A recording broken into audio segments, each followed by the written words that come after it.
जो मुद्दा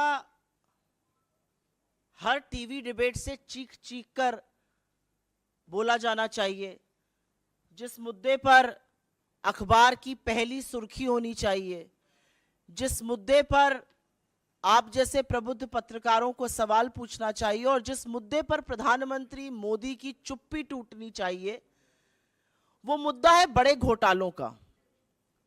लेकिन मेरा अपना मानना है कि इस देश में एक देश विरोधी, मोदी विरोधी संस्था है, वो इंटरनेशनल साजिश का शिकार है और उस संस्था का नाम है CAG, controller and auditor general. सरकार के सारे खर्चों का ऑडिट करती है ये संस्था। बड़ी देश विरोधी संस्था है। एक नहीं, दो नहीं, तीन नहीं, सात बड़े सीएजी घोटालों का पर्दाफाश पिछले कुछ ही दिनों में किया है।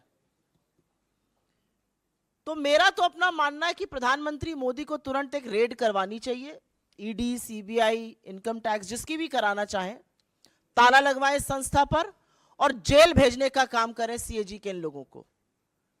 इन लोगों को क्या लग रहा है, प्रजातंत्र चल रहा है कि आप रिपोर्ट निकालेंगे और सरकार को आईना दिखाएंगे और सरकार से सवाल पूछेंगे कि इतनी बड़ी बड़ी धांधली कैसे हो रही है? अरे ये सब प्रजातंत्र में किया जाता था। ऐसे ऐसे पेपर फेंक फेंक कर एंकर, एडिटर तब शो करते थे जब प्रजातंत्र था। अब जब प्रजातंत्र नहीं है तो ऐसी एजेंसीज का क्या मतलब है? लगवा दीजिए तुरंत ताला इस पर और भेजिए जेल। इनकी हिम्मत कैसे हो रही है एक नहीं, दो नहीं, सात घोटालों का पर्दाफाश करने की? और बड़े बड़े घोटाले हैं, बड़े बड़े मंत्रालयों के घोटाले हैं और ऐसे घोटाले हैं जिन घोटालों से आपके जेब पर डाका डाला जा रहा है, ये याद रखिएगा। लेकिन मोदी जी कहां कुछ गलत करते हैं। मोदी जी ने बड़ा पैसा खर्च करके खूब सारे मीडिया प्रचार प्रसार से अपनी एक छवि बनाई थी। दिन भर ईमानदारी ईमानदारी ईमानदारी की उस छवि का दंभ भरते हैं। अब ये सीएजी रिपोर्टें जो हैं, एक नहीं, दो नहीं, सात, वो उस छवि को पूरी तरह से ध्वस्त कर देती हैं, बर्बाद कर देती हैं। तो कुछ सवाल बनते हैं, लेकिन इस देश विरोधी संस्था को तो बंद होना चाहिए भाई। बहुत गलत बात है, मोदी जी के साथ बड़ी बेइंसाफी है। उनकी नाक के नीचे जो घोटाले और भ्रष्टाचार हो रहा है उसको उजागर कर रहे हैं। भला बताइए, ये काम है संस्थाओं का? कैसे ये काम कर रहे हैं? पक्का किसी इंटरनेशनल साजिश का साथ देते हैं ये।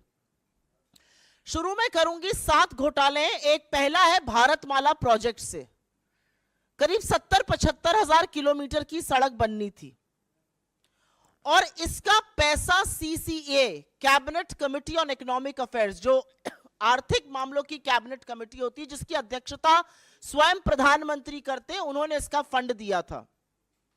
और फंड ही नहीं दिया था, वो इसमें पैसा खर्चा कैसे होता है उसकी निगरानी भी करते हैं। इसमें जो भी टोटल, और इसका हम आपको प्रेस रिलीज में सारे फिगर्स दे रहे हैं, इसमें 15 करोड़ 37 लाख रुपए पर 1 किलोमीटर सड़क बननी थी। इन लोगों ने बढ़ाकर 32 करोड़ 17 लाख कर दिया, दुगने से भी ज्यादा। और ये पीएम की निगरानी में सीसीए की नाक के नीचे भारत सरकार के आंखों के सामने हो रहा था। सिर्फ पैसा ही नहीं दोगुना किया गया, इसमें और भी बड़ी धांधलियां सामने आई हैं। इसमें पता चला है कि फर्जी दस्तावेजों के आधार पर बिडर्स का चयन हो गया। बिडिंग प्रक्रिया में बड़ा फर्जीवाड़ा सामने आया है। विस्तृत परियोजना रिपोर्ट पर काम भी नहीं हुआ। एस्क्रो अकाउंट से करीब 3,500 करोड़ रुपए का हेरफेर हुआ।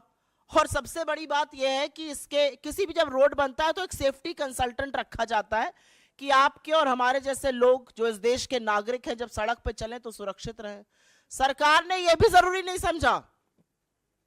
भारतमाला के कितने ही हिस्सों में एक भी सेफ्टी कंसल्टेंट नहीं है। तो अगर आप भारतमाला की किसी सड़क पर चल रहे हैं करीब 70,000 किलोमीटर की, तो अपनी जान की, अपने माल के, अपने खुद के रखवाले आप हैं। सरकार की जिम्मेदारी नहीं, क्योंकि उनके पास सेफ्टी कंसल्टेंट रखने का टाइम ही नहीं था। तो भारतमाला में दुगनी करी लागत और हर तरह के फर्जीवाड़ा करके भगवान जाने किसको किसको ये टेंडर दिए गए, जिन्होंने सेफ्टी कंसल्टेंट्स तक नहीं रखे। एस्क्रो अकाउंट से हेराफेरी हुई। फिर यही द्वारका एक्सप्रेसवे, द्वारका एक्सप्रेसवे में स्वीकृत लागत जो थी वो करीब 18 करोड़ प्रति किलोमीटर थी। सरकार का कहना है बहुत बढ़िया बना है द्वारका एक्सप्रेसवे। अच्छी बात है, बनना अच्छा भी चाहिए। उसकी कीमत 250 करोड़ प्रति किलोमीटर हो गई। कहां 18 करोड़ प्रति किलोमीटर स्वीकृत और कहां 250 करोड़ प्रति किलोमीटर। और आप ये सोचिए कि 2 किलोमीटर बनाने में 500 करोड़ खर्चा हो गए और उस 500 करोड़ में मंगलयान पहुंच गया। यह सरकार की असलियत है। मंत्रालय ने एक एक्सप्लेनेशन इशू किया, वो सवाल और उजागर करता है। क्या बन गया भाई ऐसा?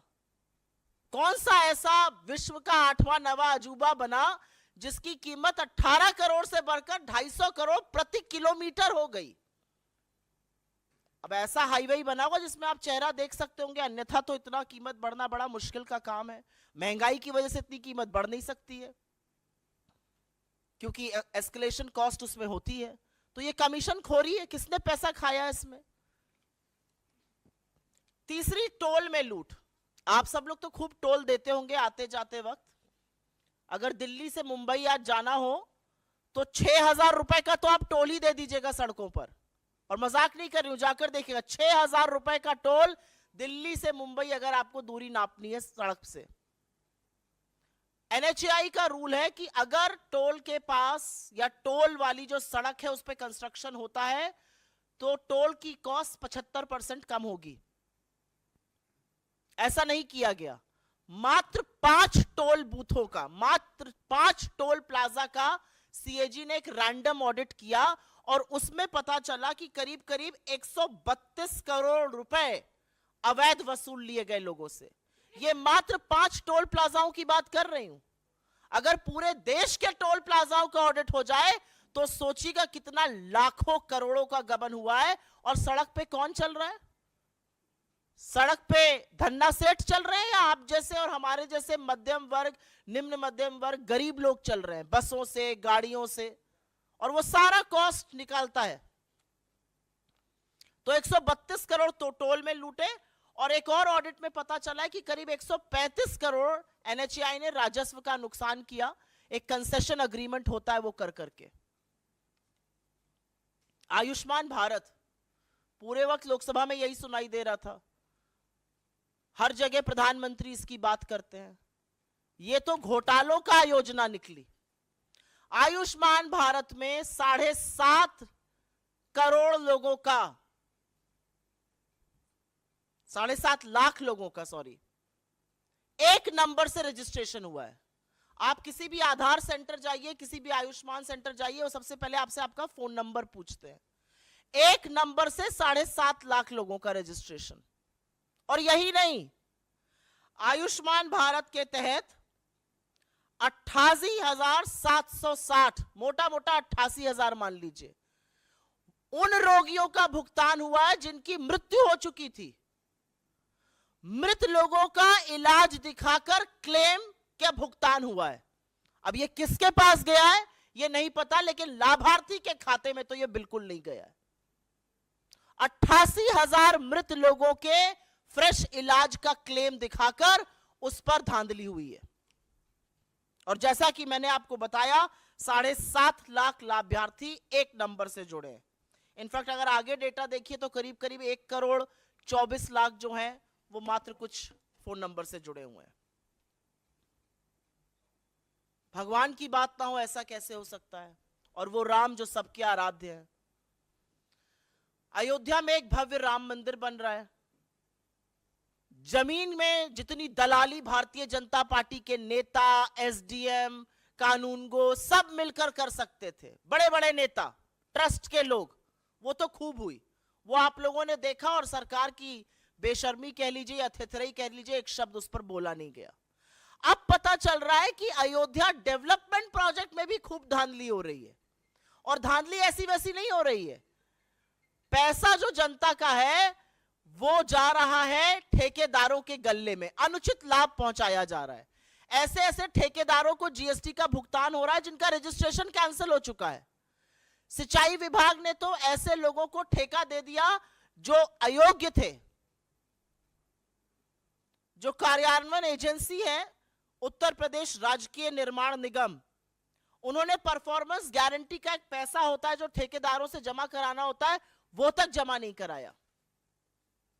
तो ये तो भगवान के नाम पर लूट मची हुई। पहले जमीन की धांधली में सस्ते में जमीन लेकर महंगे महंगे दामों में ट्रस्ट को बेचकर खूब पैसा कमाया इन तथाकथित राम भक्तों ने। हमारे आराध्य को, हमारे ईश्वर को भी नहीं छोड़ा।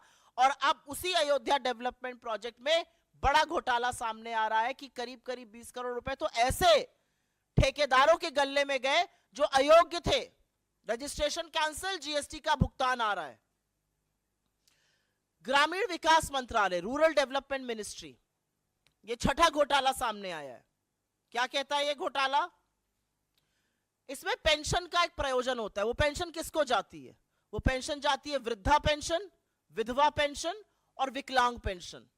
हर गांव में अगर आप आज की तारीख में चले जाइए तो आपको 10 लोग ऐसे मिल जाएंगे, वृद्धा, विकलांग, वृद्ध मिलाकर, जो कहेंगे हमारी पेंशन नहीं आ रही है। किसी भी जगह चले जाइए, वो कहेंगे हमारी पेंशन नहीं आ रही है। फिर हम उनको दिलासा देते हैं कि हम कुछ करते हैं, फिर हम डीएम को चिट्ठी लिखते हैं, फिर डीएम कहता है कि नहीं ऐसा आवंटित फंड कम हो गया है, क्या किया जाए। ऐसा तमाम जगह होता है, एटलीस्ट जहां जहां मैं जाती हूं वहां जरूर होता है। अब पता चल रहा है ऐसा क्यों हो रहा है, क्योंकि जो वृद्धा पेंशन, विकलांग पेंशन, विधवा पेंशन का पैसा है वो सरकार दूसरी योजनाओं के प्रचार प्रसार में खर्च कर रही है। सीएजी की रिपोर्ट से यह सामने आया है कि सरकार ने इस पैसे से होर्डिंग लगवाए ग्राम समृद्धि स्वच्छ भारत पखवाड़ा के 19 राज्यों के हर जिले में। जो पैसा एक विधवा के खाते में जाना चाहिए था, जो एक विकलांग के खाते में जाना चाहिए था, जो एक वृद्ध के खाते में जाना चाहिए था, उससे 19 राज्यों के हर जिले में होर्डिंग लगाए गए स्वच्छ भारत पखवाड़ा के। और अंत में एचएएल को भी घसीटा है सीएजी ने। विमान इंजन की डिजाइन प्रोडक्शन की खामियों का गंभीर आरोप लगा है, जिससे करीब राजस्व को 154 करोड़ रुपए का नुकसान हुआ है। तो हमारे कुछ सवाल है प्रधानमंत्री जी से। हमारा पहला सवाल तो यह है कि आप ही की नाक के नीचे ये घोटाले हो रहे हैं तथाकथित, आप ही की नाक के नीचे ये धांधली हो रही है, तो इस पर चुप्पी तोड़िएगा या नहीं तोड़िएगा? क्या प्रधानमंत्री अपनी सीधी निगरानी में हो रहे भारतमाला घोटाले, जिससे सीसीए के अध्यक्ष आप हैं, उस पर चुप्पी तोड़िएगा, उस पर कार्रवाई करिएगा? क्या केंद्रीय सड़क परिवहन और राजमार्ग मंत्रालय के खिलाफ और मंत्री के खिलाफ कोई कार्रवाई की जाएगी? एक एनएचएआई का मामला आया है, एक द्वारका एक्सप्रेसवे का आया है, भारतमाला का आया है। क्या प्रधानमंत्री आयुष्मान भारत में हो रहे फर्जीवाड़े पर कुछ करेंगे? और क्या वो पता करेंगे कि आखिर लाभार्थियों का पैसा गबन किया तो किसने गबन किया? क्या वो पता करने की कोशिश करेंगे कि वृद्ध का, विधवा का, विकलांग का ग्रामीण विकास मंत्रालय का पैसा दूसरी योजनाओं पर खर्च क्यों किया जा रहा है? क्या प्रधानमंत्री ये जानने का जरा सा भी प्रयास करेंगे कि अयोध्या में जमीन की धांधली के बाद जो अयोध्या डेवलपमेंट प्रोजेक्ट में घोटाले हो रहे हैं और अनुचित लाभ ठेकेदारों को पहुंचाया जा रहा है, वो कौन पहुंचा रहा है? और अंत में मैं सिर्फ ये कहूंगी कि किसी जमाने में सीएजी का नाम सुनकर अधिकांश मीडिया को करंट लग जाता था। यह अलग बात है कि जो तथाकथित रिपोर्टें थी वो झूठी साबित हुई और मारे पेपर दिखा दिखाकर सुबह शाम दिन रात प्राइम टाइम चिल्ला चिल्ला के शो होते थे। उस मीडिया ने चुप्पी धारण कर ली है, प्रधानमंत्री भी मौन है, लेकिन मुनाफाखोरी, कमीशनखोरी और जनता के पैसे की जो लूट हो रही है उससे पर्दा खुद सीएजी उठा रहा है, खुद इस देश का चीफ ऑडिटर उठा रहा है। और हमें पता है कि मोदी जी जवाब नहीं देंगे, लेकिन हमें पूरा विश्वास है कि मोदी जी जिस व्यक्ति ने पर्दाफाश किया उसको बर्खास्त करेंगे, रेड कराएंगे और ऐसी संस्था को जेल भेजने का काम करेंगे।